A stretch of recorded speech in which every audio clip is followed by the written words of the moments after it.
મિત્રો ચાલો હું આપણે ખુશનુમા સવાર દેખાડું, કારણ કે મોટા ભાગના લોકો તો એવા સૂતા હોય ઘસઘસાટ શિયાળાની ઋતુમાં ઠંડીની અંદર કે જાગવાનું નામ ન લેતા હોય. એમાં અમે પણ આવી જતા હોઈએ છીએ. અને સુનિલભાઈ તો બહુ નિયમિત છે, મારા પરમ મિત્ર બંધુશ્રી, મારી સાથે ઓલવેઝ હોય છે, આપણે બધાને ખબર જ છે. એવા જાગૃત એવા આપણા કલ્યાણી મિત્રો છે કે આપણું ભલું કરે, રોજ સવારમાં યાદ કરે, ચાલવા માટે આપણે યાદ કરીને બોલાવે છે. અમે નીકળી પડ્યા છીએ. કેટલો મસ્ત ખુલ્લો રસ્તો છે, તમે જુઓ. આપણે એમ થાય કે કોઈક ફોરેનમાં આવી ગયા હોય ને એવો રસ્તો છે.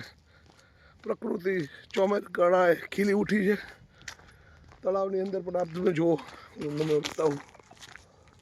એકદમ મસ્ત વાતાવરણ. અત્યારમાં સરસ મજાનું ઝાકળ, વૃક્ષો, બહારનો રસ્તો, જોરદાર. ચાલવાની મજા આવે છે. અમારી સાથે જોડાઓ, આપણે બધા વાતો કરીએ સવારમાં અને ચાલતા રહીએ. સુનિલભાઈ, આપને કંઈક બે શબ્દો? તમે તો બધી ભૂલી નાખ્યા, લેકિન ખરેખર સવારે હાલવાની બહુ મજા આવે. ઓર વાતાવરણ એવી શુદ્ધ હોય કે આપણે ઓક્સિજન બહુ સારું મળતી હોય. ખરેખર સવારે જાગીને છે ને ઓક્સિજન લેવી જોઈએ, એ ભૂલ્યા વિના લેવી જોઈએ.